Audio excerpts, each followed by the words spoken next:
Hey, Tony, welcome to the show. Hey, great to be here. Thanks, Tom. Absolutely. So for those of you listening, Tony Wrighton is a personal development author and speaker known for his work on Zestology. He has 3 books published with Virgin Books in 12 languages and is one of the country's foremost experts on NLP, Neuro-Linguistic Programming. Tony is the host of the top-rated podcast Zestology, where he interviews a wide range of experts in the field of health and personal development. So Tony, it's great to have you. Yeah, it's great to be here. Thank you for the nice introduction.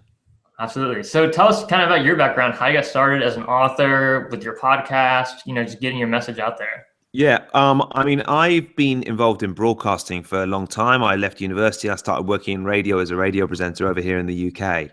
And I really loved radio and thought it was great and worked in that for about 10 years. Then after about 10 years, I started to just kind of feel I wasn't as happy as I used to be.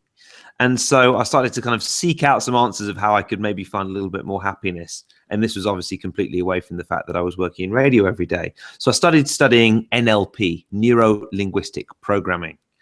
And really, it could be described as a study of how people do things well, how we can manage our moods better, and how we can kind of achieve more professionally and personally. So started to study NLP.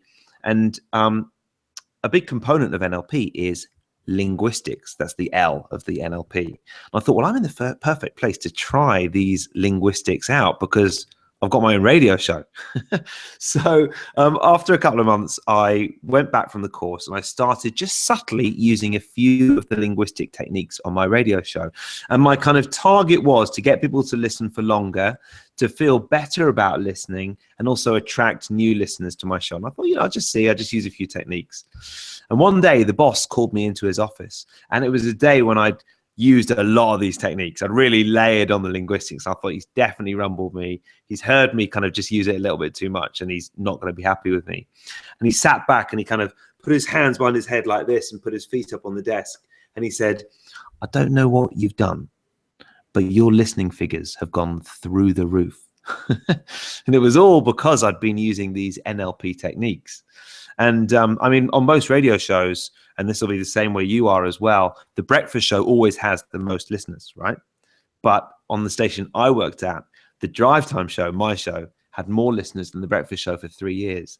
And I put that mostly down to the fact I was using these, linguistic techniques to get people listening for longer, feel better about listening, and maybe attract some new listeners to it as well. So that's how I kind of got into the NLP. Now I work, as you said in your introduction, I work in TV, and my interest in these skills meant that I trained to the highest level that you could train in NLP. And then I got a book deal and started bringing out audiobooks, and I'm sure you'll ask me about that as well. But that's the background behind my broadcasting and my writing. That's awesome. So I know a lot of people have probably heard about, neuro-linguistic programming, NLP, maybe not really know how to use it. But I'm curious, you mentioned, the linguistic portion of it. Is that something that only works like in the spoken form? Does it only work on radio, on podcasts, or does that work in a book as well? Yeah, definitely works. Definitely. In fact, one of the chapters of my book, Persuade in a Minute, was stuff you can use in an email to be more persuasive.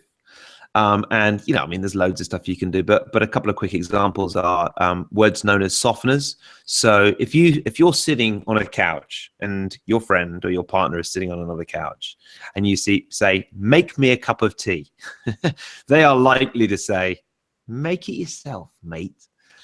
But if you say, I wonder if you might just possibly make me a cup of tea.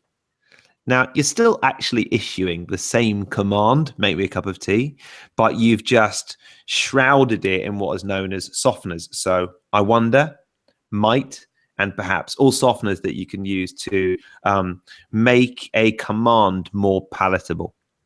That's just an example of how you could use it in an email as well. If you are giving someone some feedback that might not be as positive as it could be, or you want to give someone some negative feedback, you could say, don't do this. Or you could say, I wonder if you might try this. Yeah. That's awesome. That's brilliant. Yeah, it's good. Those softeners are really powerful. I wonder, might, and perhaps as well. Perhaps you'll want to try this. I love the word perhaps. It's a good word. Perhaps you'll want to check out my podcast after you've listened to this podcast. That's the kind of the way you could use it, Definitely, yeah, because it does. I mean, it feels totally different, right? I mean, if you had just said right then, you have to listen to my podcast, people would be like, oh, not just a jerk, just self-promoting blatantly. But perhaps maybe you want to check this out. I wonder if you guys might want to give it a listen. It's much. It comes off as much. It makes you sound like a much nicer guy. Like and it's fun. It's simple stuff. I mean, do you want another one? Do you want another like a linguistic one, which is quite fun? Yeah, totally. That is when you give someone two options and they're both the same thing. So you might say to your child, you might say, tidy your room. And they will say, no. Or you might say to your child, do you want to tidy your room before dinner or after dinner? Now, that is both the same option because they're still tidying their room, but you've given them two options, presupposing that they will tidy their room. So it's just another way of, and you can use that in many powerful ways. In terms of marketing, I think this stuff is really, really handy, and I use it as much as possible in terms of marketing my own work. And even like I've worked with some other companies on making their brand more persuasive. And it's funny, actually, even in terms of politics, I remember a few years ago, there was an election here, and I'm not going to go into politics, but the person that I wanted to win the election was doing a really bad job. So I emailed them and I said, you realize your communications are really not very persuasive. You're using all the wrong stuff here, and you're not, your linguistics are all wrong, and I'll help you. And they never got back to me, sadly. Yeah, that's too bad. Yeah, I think some people just don't want to learn. They're not willing to learn new ways to communicate that might be a lot more effective.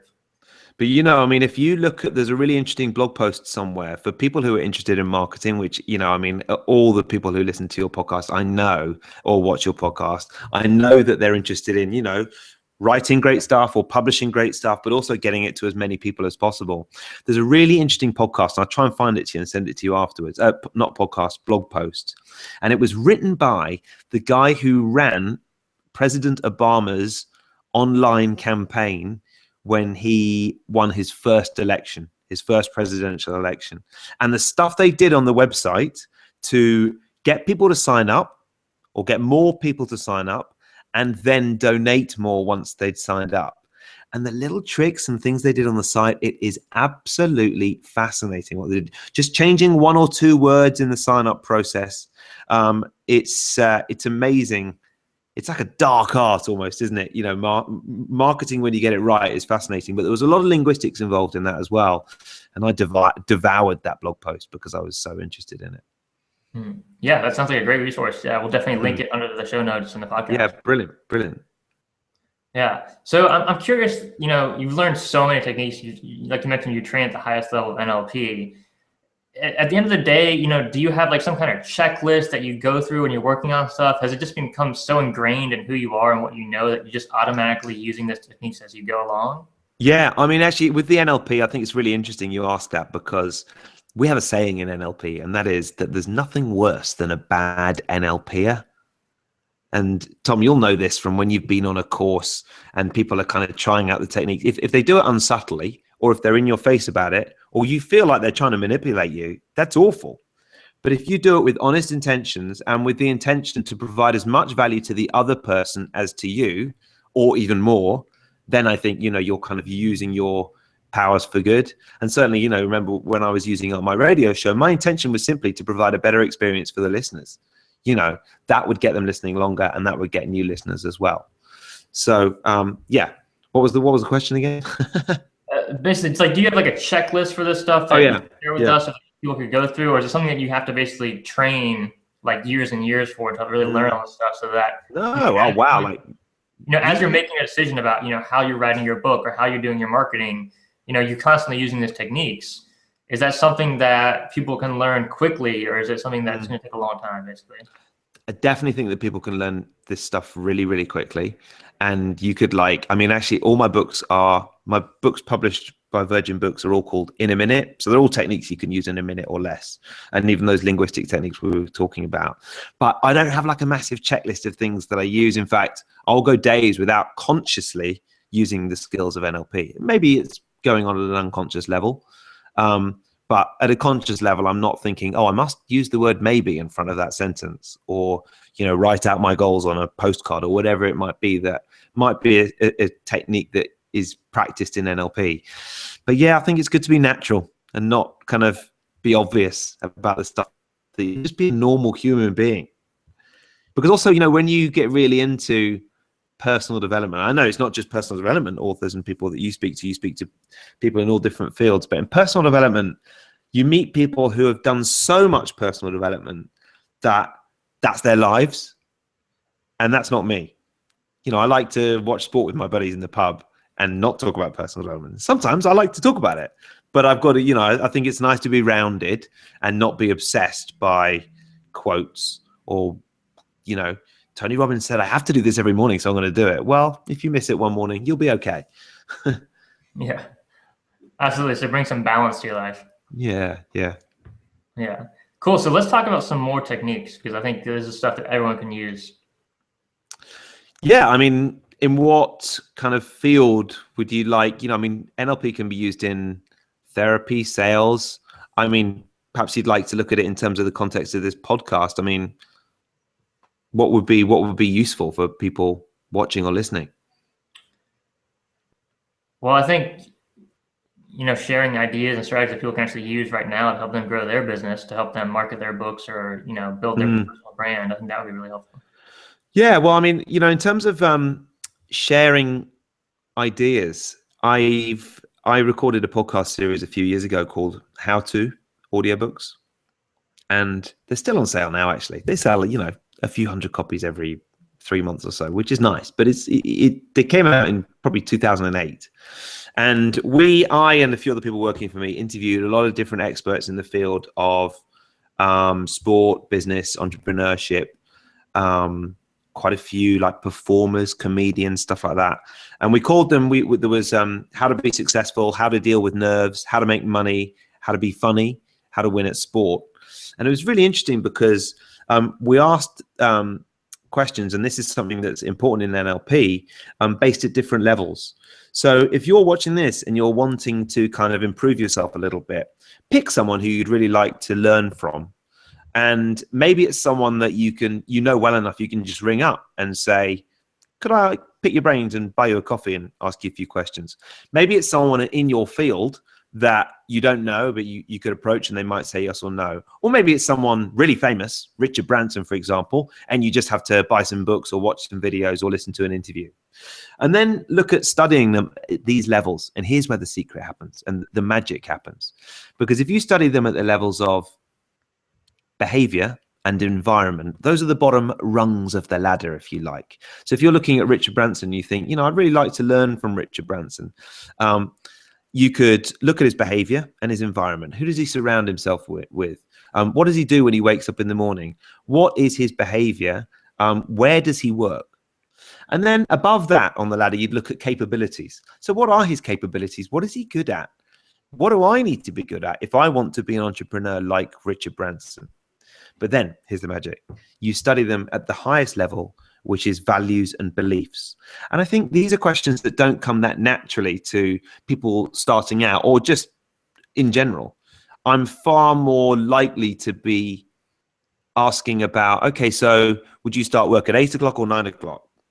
I think those are the level of questions that people ask. But when you start to look at values and beliefs, you can get some really interesting answers because, what is it that Richard Branson believes about himself and his business to be important? What are his values when he runs his business, to the consumers, to the customers, to the people that he works with? And what is his identity? How does he see himself? And when you start to get these answers at a very high level, I think that's when you really start to model successful people. You don't have to copy everything that Richard Branson does and believes and says about himself and all his values. You cherry pick the stuff that you like. So I found this kind of style of modeling people really successful. And then just one other thing to say, and that is when you approach people, I mean, I think it's just fantastic to have mentors and work with people who are more successful in the area you want to be successful than you. But when you have these mentors or you want to approach these people that you want to work with, to approach them from a standpoint of wanting to give more than to receive, I think it's just awesome. You know, what can I do for you? And thinking about all the ways that you really could help them. And when I recorded this podcast series, the How to Be Successful and How to Make Money and everything else, there was one question that we asked, which was essentially along the lines of, what is the one factor that above all others contributed to your success? And almost every time they came up with the same answer. All these people, it was really weird, in different fields as well. You know, money, business, even how to win at sport, how to be funny. And they all said a variation on this. And that is, they said the one thing that has contributed to my success more than anything else has been the value of my relationships. Over a career of 20 or 30 years, meeting people who could help me, not thinking in any way about the fact that they could help me, but just making friendships and relationships in my field, which have come back over the years to help me many times over in terms of, you know, unexpected opportunities, help up the career ladder, whatever it might be, the quality of relationships and looking to give to the other person even more than you could possibly ever take back. Mm-hmm. That definitely makes sense. You know, I can look at my own career in business in the last over a decade now, and there's probably about 5 people who, you know, out of my vast network of people I've known and worked with and so forth, 5 people who've contributed to probably more than 80% of my income. Really? You know?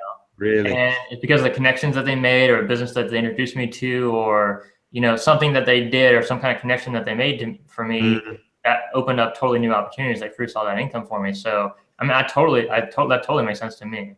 That's awesome. And don't you think, you know, I mean, one of the great things about that is now we're recording this podcast, and that's a relationship and a connection all in itself. And getting to, you know, make that virtual connection for an hour, it might be 10 years until we speak again, or it might be next week, but I'll remember you and I'll remember this fun chat. And don't you think that's pretty awesome as well? Absolutely, man. It totally is. And I think, you know, this kind of stuff is kind of underrated today with the internet, you know, because, you know, I haven't met you in person. You're in the UK, I'm in Hawaii. We're like literally opposite sides of the earth, right? But we still have a connection. And I think a lot of people, they just think that, oh, if I sit in my room and write my book and write my blog and post some videos on the internet, you know, I can connect with people and have great relationships and so forth. But they don't really put in the effort to, I think, follow up and build those relationships over the long term. You know, I've got people I've met just like this on a podcast interview or through email on the internet. And, you know, we haven't met in 8 years, but we're still connected. We still help each other out. We still work together and have contributed greatly to my success. And I think treating so-called digital relationships the same way you would, you know, your best friend down the street, I think is pretty important. And in terms of digital relationships, I mean, obviously with podcasts, you know, most of your interviews are probably recorded digitally rather than in person, right? But have you still found that the relationships you're developing are decent relationships, and have they contributed to financial success for the podcast as well? Absolutely. Yeah, for sure. I mean, it is different. I mean, there's definitely something that's said about, you know, meeting someone in person, hanging out at their house, having dinner is a totally different experience. You can connect with someone on a deeper level, but I don't think the fact that you can connect with someone more in person should, you know, give you the excuse to not treat people that you meet, you know, through the internet in a very kind, you know, loving, you know, responsible way. And like you said, you know, to look out for what you can do to help that person, you know, because you're in my network now, right? We never met, but you're still in my network. And the only thing is, Tom, I'm very disappointed that you're based in Hawaii, but I can't see blue skies and waves in the background because it's very, very cold here right now, and I imagine it's not there. No, it's very nice today. You're making me jealous. Can you not just turn the computer on so I can see out of the window? We can do that later after the interview. Yeah, I want to do that so bad. Okay, like your backyard, you can see the mountain. Yes, it's gorgeous. I need a fix of blue sunlight. Yeah, totally. So we're talking about relationships. What is your one thing, like you mentioned before, you asked people, what's the one thing that made them successful? What's the one thing you think has made your relationships more successful? Well, I mean, actually, I'll probably take you back to what I just said in terms of approaching people with an attitude of, what can I I offer you? What value can I make to your business? And actually, so I'm just thinking about, we had a little chat before we started recording this interview, and I just asked you, what is it about your podcast and about your listeners and viewers that I could offer extra value to? How could I be of service to them? And I think that attitude is really helpful. And I often notice when other people don't have it quite so much with me, and it's cool, it's fine. But, for example, at the moment, this guy is organizing an event in London and keeps emailing me, asking me to kind of put links in on social media and on my email list and that kind of thing. That's fine. And I'm happy to do that. And I like him and it's really cool. But it feels like quite a one-way relationship, and I want to be someone who's always offering more. But then also in terms of approaching someone more successful than you or at a different level to you and getting, either establishing a mentor relationship or a business relationship, to approach someone and say, look, can we meet for a chat? People just, people are too busy, aren't they? I mean, more busy than ever. They just don't have the time. But if you approach someone and say, I've been thinking we should connect because of X, Y, and Z reasons, and every one is a reason why you might be able to help them and how you would love to help them and be of service to them. And in time, maybe that relationship might reap something for you as well. But that's not the intention you're going into it for. Then I think you're going into it with a spirit of giving, but also they're just more likely to want to say yes, aren't they? It's just simple human nature.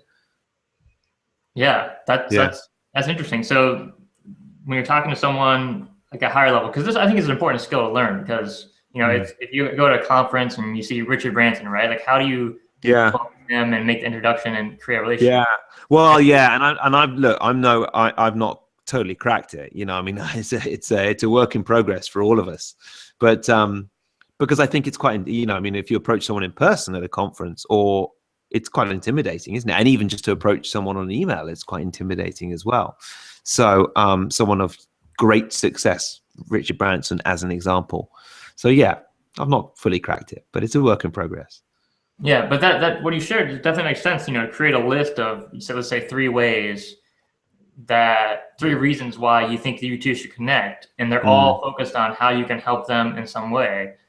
And in terms of your business, said, hey Tom, because I can help you with your business, I can help you with this and that, and I'd be like, okay, cool, let's connect. Yeah, it's like in terms of your business, is that something that you've done yourself quite a bit over the years in approaching other people? Would you say that's because I think a lot of these skills are learnt, and then a lot of them, people just who are successful kind of do it anyway. Do you know what I mean? Right. So I definitely learned this. I've been around personal development for over a decade now, and it's like since I was 19, I've been totally into personal development. So I've heard this technique before, and I've always focused that in the back of my mind. Like you said, how can I add more value to this person? And especially when I'm introducing myself to someone who's, let's say, more successful than I am in a certain area, then I'm always conscious of, okay, how can I help them? But I never thought of that exact strategy that you mentioned, like create an actual list of reasons why you should connect and explicitly state how you can help them straight up. I think that is something that I'm going to definitely remember and start using. Well, I'm asking you all these questions because I want to kind of model you a little bit, and because I know you published all these successful books, and I'm really interested in how you've done it all. I'm just loving it. So from a selfish perspective, I'm interested in knowing a little bit more about that, as well as being of service to you and your listeners too. So I love hearing about how you've applied all this stuff too. Yeah, totally. Well, I think, just like you said, just going into relationships when you're meeting someone new, or even someone you've been around with for a while, just checking in with them and say, so one of the questions I use a lot is like, how can I help you in your business or in your life, or, how can I be of service to you? And then just listen and see what they say. And sometimes people are like, oh, I don't know, nothing. And sometimes people are like, oh, I'm glad you asked. And they'll just go on and on about this new project or something they need help with, and they're so excited about.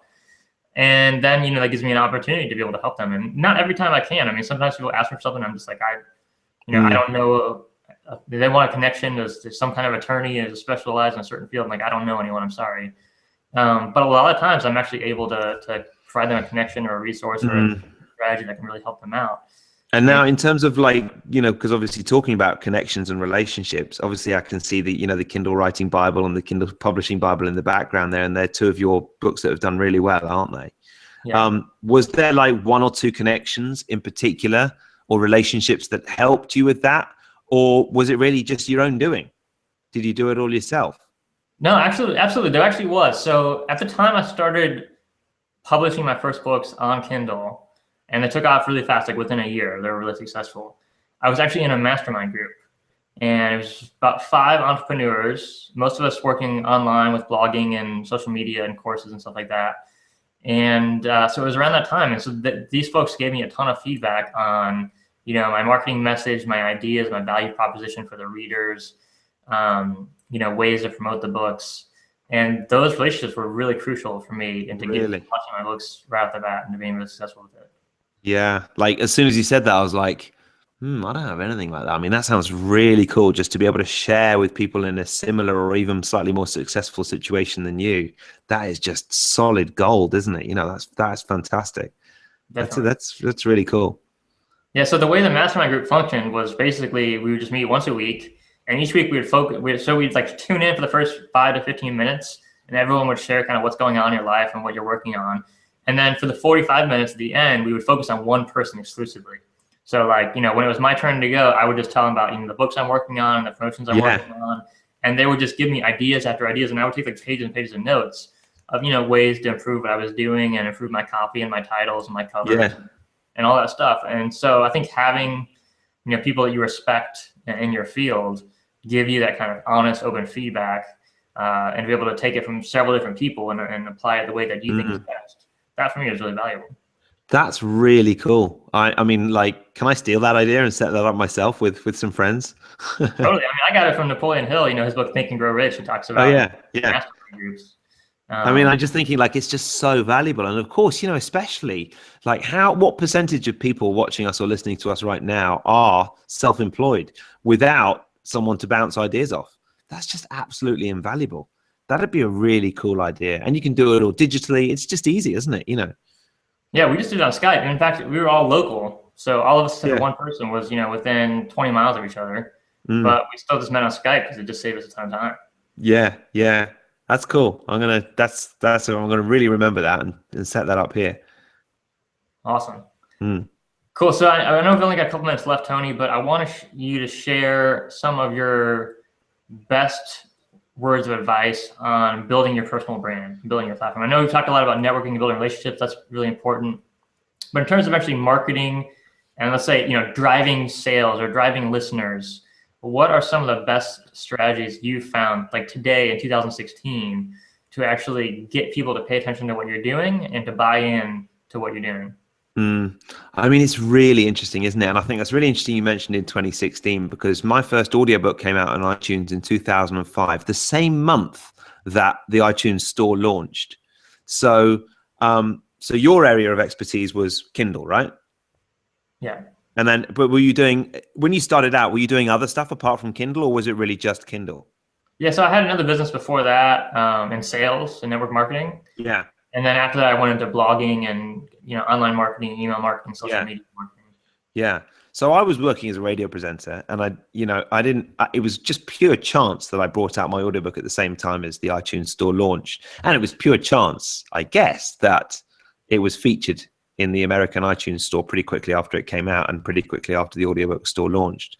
But so at that point, I just knew so much about publishing audiobooks on iTunes and how to make them successful. And then I started publishing friends of mine, and I started publishing strangers who'd written great books in the personal development field. And I was like, well, I could publish them as well. But as you know, the world has just changed so much over the last 11 years. And that's why I thought it was interesting that you mentioned 2016. I think it's just an ever-evolving process. And I think what's really interesting is what works now might not work in 3 months' time. But what I do think is absolutely crucial is to have a very well-developed niche, and actually to kind of really narrow your niche as much as possible. Because the narrower your niche, I feel, the more likely you are to find people who are really passionate about what you do and really connect with what you do as well. And I had an example of this myself because, for years, obviously this is kind of almost my second career because I'm a TV presenter here in the UK, and that takes up most of my time. Before that, I was a radio presenter. But for years, I did the kind of personal development stuff on the side. And to my colleagues at the TV station, oh yeah, he's that personal development guy who does the self-help books or whatever. They didn't really know what it was about.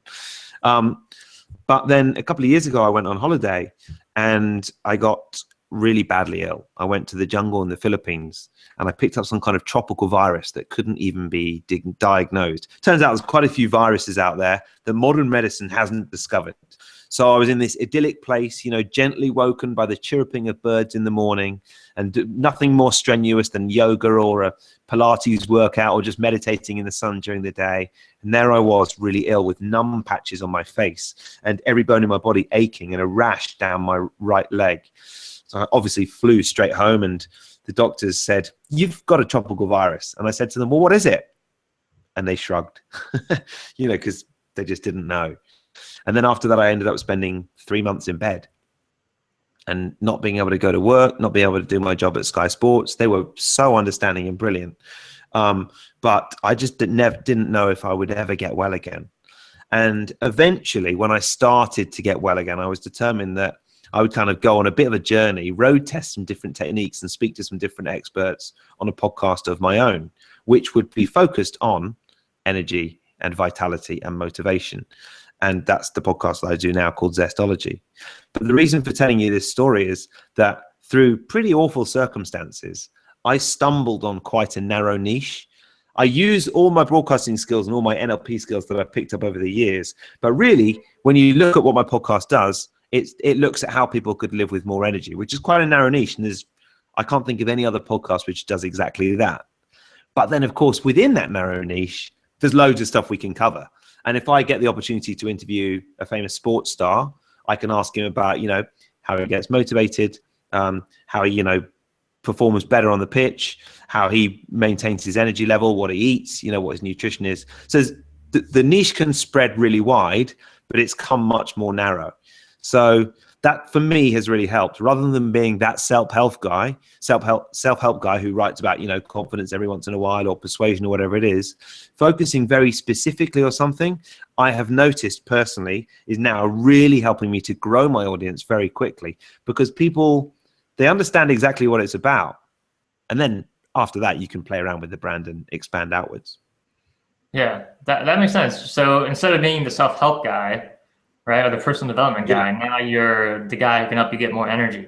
Yeah. And now I'm the guy who presents Zestology, and they understand it. They get it now. Oh, Zestology. Yeah, I want to live with more zest. Definitely. I want to be zesty. It's like, it just kind of explains itself. Before I was like, oh, well, I learned this NLP stuff. And I mean, NLP is a pretty hard thing to explain anyway. It's like a collection of initials and words, which is all quite confusing. But Zestology, it's simple. It's a well-defined brand. It's kind of a narrow niche, and then you can expand it outwards. But, that's just one tip. And there's always so much more to learn. It's just crazy. The world of online marketing and media expands and changes and fluidly shifts so quickly that I'm sure you found with all your guests, it's just, and the stuff that helped you market those original Kindle books presumably wouldn't necessarily work now. The original stuff, or is it the same now? Some of the stuff still works for sure, and some of the stuff has totally changed, and it wouldn't work anymore. So I mean, it's very interesting to see how things evolve and change and so rapidly. But I agree with what you said, that having your niche, having your brand focused on what you can do for people and being really clear about that, having that clarity, I think is going to be key no matter what technology does, no matter how the internet changes in the next 10, 20, 100 years. I think that's something that's I think is just part of human nature, that you're only going to focus on what really applies to you and what can help you, right? So people know Zestology can help them, but if they're low on energy and they say, "Oh," and you say, "Hi, I'm the self-help guy," they're probably going to ignore you, right? Because they don't know how you can help them solve their problem. So I think that's one of the big things I work on with authors, with our clients, with my students. When you're coming out with a book, making sure that your title communicates really clearly for a nonfiction book, how you can help them solve their problem. Like a really so do you do that as well? You work with individual authors on making their book fly? Yeah, so I have publishing. We have publishing companies. So we have a bunch of Yeah. clients in the company, and then I also have a whole lot of students online that to go through my video courses. All right. I guess what I meant was not necessarily because I know you have the publishing company, but do authors approach you and say, okay, look, my book's coming out with, the biggest publisher in the UK, but I want your help with marketing. Do you ever get that as well? Yeah, so I do some consulting here and there. Yeah, for sure. Yeah, that's awesome. Yeah, but I think that's one of the biggest issues that people have is just not being clear, like you said, on their niche, on their brand, and on what problem they're actually solving for people. I agree. Yeah, and so I stumbled upon mine, but I'm glad I did because now it's more clearly defined. There's a real passion as well, for me, as well as feeling very privileged to hopefully share some interesting ideas and maybe some stuff that could help people. Selfishly, definitely helps me as well. So it's like, I get to meet lots of interesting people and soak up a lot of this good energy with other guests and come on your show. Yeah, totally. Well, and I think, bringing it back around to the relationships like we talked about before, when your brand or your niche is clear, it's a lot easier for people to make referrals for you, to actually help you out. Because if you're just a self-help guy, I know a bunch of self-help people. So like, who am I going to refer someone to? But if someone's has an energy problem, that just, it clicks in your brain, I think a lot easier to make those kind of referral connections for people. Have your brand really clear. Yeah, definitely. Yeah. It's it's not easy getting the right brand, and then even then, having something that kind of really jumps out of you because then it goes back to linguistics as well. And I mentioned this on another podcast recently. I went on the Bulletproof Radio podcast recently. There's a company here in the UK. They're going to get really sick of me because I keep mentioning them on podcasts, but they have the worst name. It's called confused.com. Have you heard of them? No. Okay, this is good. So because it wouldn't work, my next question wouldn't work, but they're called confused.com. What do you think confused.com sell? I have no idea. Exactly. You have no idea what they sell. They sell car insurance. But even now I just had to think, is it definitely car insurance that they sell? It's like the worst name in the world. I feel confused just thinking about their name. Their sales guys must every day say, why are we called confused.com? Why aren't we just called simplecarinsurance.com? Right, totally.